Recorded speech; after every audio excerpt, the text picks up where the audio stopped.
የኮሪያ ጦርነት እንደ አውሮፓውያን አቆጣጠር ከ1950 እስከ 1953 በሁለቱ ኮሪያዎች የተደረገ ጦርነት ነበር። ሰሜን ኮሪያ ደቡብ ኮሪያን መውረሯን ተከትሎ ሁለቱ ጎራዎች በመከፈል የተፋለሙበት የዓለም ጦርነት ነበር ማለት ይቻላል። ቻይናና ሶቪየት ህብረት ሰሜን ኮሪያ ጎን የተዋጉ ሲሆን አሜሪካና አጋር ሀገራት ከደቡብ ኮሪያ ወገን በመሆን ተዋግተዋል። እንደ አውሮፓውያን አቆጣጠር በሐምሌ ወር 1953 ጦርነቱ በሰላም ሲቋጭ ሁለቱ ሀገራት ሰሜንና ደቡብ ኮሪያ በመባል ሁለት ሀገር ሆኑ። ደቡብ ኮሪያ የምዕራባውያን ሳቤ ሰሜን ኮሪያ ደግሞ የሶሻሊስት ርዕዮት ያዘች። እንደ አውሮፓውያን አቆጣጠር በ1910 የጃፓን ንጉሳዊ ስርዓት ኮሪያን በግዛቱ ስር ጠቅልሎ ለ35 ዓመታት አስተዳድረዋል። የጃፓን ንጉሳዊ ስርዓት በሁለተኛ የዓለም ጦርነት እንደ አውሮፓውያን አቆጣጠር ነሐሴ 15 ቀን 1945 መሸነፉን ተከትሎ ኮሪያ በሁለት ተከፍላ 38ኛው ትይዩ ሁለት ዜኖች ተከፈሉ። ሰሜን ኮሪያ በሶቪየት ህብረት፣ ደቡብ ኮሪያ ደግሞ በአሜሪካ ያስተዳድሩ ጀመር። በቀዝቃዛው ጦርነት ግለት ሳቢያ እንደ አውሮፓውያን አቆጣጠር በ1948 ሁለቱ ዞኖች ሁለት ራሳቸውን የቻሉ ሀገራት ሆኑ። ይህም አንድ የነበረውን የኮሪያን ህዝብ ወደ ጦርነት ያስገባ ተቃርኖ ፈጥሯል። ልዩነቱና መገፋፋቱ ኮሪያውያን ከ1950 እስከ 1953 ጦርነት ውስጥ እንዲገቡ ምክንያት ነበር። በሰላም ስምምነት ሳይሆን በተኩስ አቁም ስምምነት ከ1953 የተቋጨው የሁለቱ ኮሪያዎች ጦርነት ደግሞ ዛሬም ድረስ በአጋሮቹ መካከል ውጥረት እንዲነግስ አድርጓል። ሁለቱም አጋሮች የኮሪያን ባህረ ሰላጤ ደሴቶች ጠቅልሎ ከመግዛት ፍላጎታቸው ባለፈም ደቡብ ኮሪያ ከአሜሪካ፣ ሰሜን ኮሪያ ከሩሲያ ጋር መወገናቸው አጋሮቹ ወደ ሰላም እንዳይመጡ አንድ ምክንያት ሆነዋል። አጋሮቹ በመካከላቸው ያለውን ውጥረት ለማርገብ ከ1970ዎቹ ጀምሮ ኢመደበኛ ውይይት አድርጓል። ከወታደራዊ ውጥረት ለመውጣት ሰላማዊ ግንኙነት ለመፍጠርና ህዝቡን መልሶ ለማዋሃድ ያስችላሉ የተባሉ ግንኙነቶችንም አድርጓል። ሁለቱ ሀገራት ለመዋሃድ ብዙ ቢጥሩም የተፈለገው ደረጃ እንዳይደርስ የሀያላኑ ሴራ ደንቃራ የሆነ መጥቷል። ሁለቱ ኮሪያዎች ከጃፓን ጋር ታሪካዊ ግንኙነት አላቸው። ደቡብ ኮሪያና ጃፓን በአሜሪካ ወዳጅነት የአሜሪካንን እገዛ ያገኛሉ። አሜሪካ ደቡብ ኮሪያን በወታደራዊ ኃይል በመደገፍ ሰሜን ኮሪያን በባላንጣነት እያዩት በርካታ ዓመታት ተቆጥረዋል።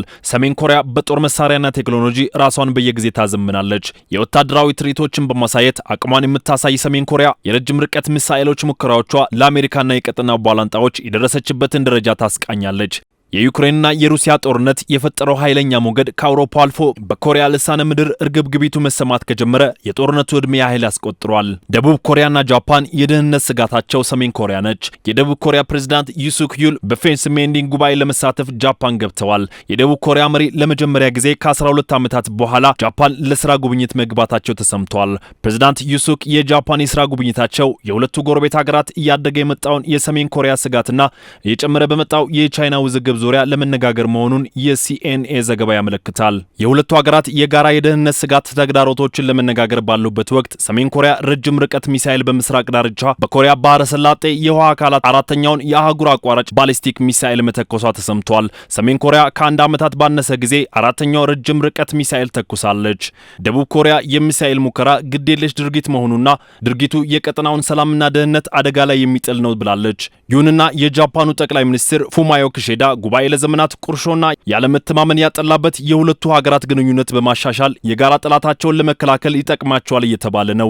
የደቡብ ኮሪያ ፕሬዝዳንት ጽህፈት ቤት የሁለቱ መሪዎች መገናኘት ወሳኝ የማዕዘን ድንጋይ መሆኑና የሁለትዮሹ ግንኙነት የማጠናከር ተግባር መሆኑን ገልጸዋል።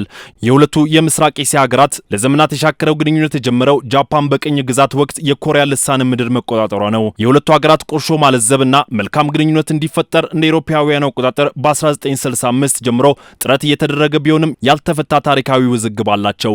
ሁለቱ ሀገራት ታሪካዊ ቁርሾ ወደ ጎን በመተው እንዲነጋገሩ አሜሪካ ግፊት እያደረገች ነው። የሰሜን ኮሪያ ቁርጠኛ ወታደራዊ ኃይል ለመከላከል ዋሽንግተን ሁለቱ ወዳጅ ሀገሮች እያቀራረበች ነው። አሁን በቀጠና ሁለት ዋነኛ የአሜሪካ አጋሮች መቀራረባቸው ለአሜሪካ ጠቃሚ እርምጃ ተደርጎ ይወሰዳል። በተለይ በአሁኑ የሩሲያና የዩክሬን ጦርነት ወቅት አሜሪካ የአጋር ማሰባሰብ ስራዎች እየሰራች ነው። በኮሪያ ልሳነ ምድር አካባቢ ሰሜን ኮሪያ ቻይና የሚመክት ስትራቴጂ በየጊዜው እየፈጠረች ትገኛለች። ሁለቱን ባላንጣዎች የሚገዳደሩ ሀገሮች ህብረት እየፈጠረች ቀጠናውን ውጥረት ውስጥ እንዲገባ ያደረገች ነው። ደቡብ ኮሪያ የፒዮንግያንግ ተደጋጋሚ ሚሳኤል ሙከራዎች ከፍተኛ ስጋት እየፈጠረ ይገኛል። የቻይና እያደገ የመጣው ወታደራዊ ኃይልና ቻይና በታይዋን ላይ የፈጠረች ያለው ስጋት አካባቢውን ለውጥረት ዳርጎታል። ደቡብ ኮሪያና ጃፓን የሰሜን ኮሪያና የቻይና ግዙፍ ወታደራዊ ዝግጅቶች ከፍተኛ ስጋት ላይ እንደጣላቸው ይናገራሉ። አሜሪካ፣ ደቡብ ኮሪያና ጃፓን በአንድ ዓመት ውስጥ በተለያዩ ደረጃዎች 40 የሶስትዮሽ ስብሰባዎች አድርገዋል። የሶስቱን ሀገራት እንቅስቃሴ በቅርበት የምትከታተል የምትከታተለው ሰሜን ኮሪያ ከድርጊቱ እንዲቆጠቡ ደጋግማ እያስጠነቀቀች ትገኛለች። የደቡብ ኮሪያና ጃፓን ግንኙነት እንዲጠናከር ግፊት የምታደርገው አሜሪካ አብረው በጋራ ወታደራዊ ልምምዶች እስከ ማድረግ ደርሳለች። ደቡብ ኮሪያ፣ አሜሪካና ጃፓን በቅርቡ የሶስትዮሽ የሚሳኤል መከላከያ ልምምድ ከደቡብ ኮሪያ በስተምስራቅ በሚገኘው ዓለም አቀፍ የውሃ አካል ላይ አድርገዋል። ኢጀስ የተባለውን የመከላከያ ቴክኖሎጂ የታጠቁ የደቡብ ኮሪያ የአሜሪካና የጃፓን የባህር ኃይል መርከቦች ምስራቅ ባህር ወይም በጃፓኖቹ ዘንድ የጃፓን ባህር ተብሎ በሚጠራው የውሃ አካል ላይ ልምምዱን አድርጓል። ሶስቱም ሀገሮች ባወጡት መግለጫ የባህር ልምምዱ የደህንነት ትብብራቸውና የመልሶ ማጥቃት ስርዓታቸውን ለማጠናከር እንደሚጠቅማቸውም አስታውቀዋል። ሰሜን ኮሪያ ከቅርብ ጊዜ ወዲህ የአሜሪካ መራሹን ሀገራት የወታደራዊ ልምምዶች በአደባባይ እያወገዘችና እያስጠነቀቀች ትገኛለች።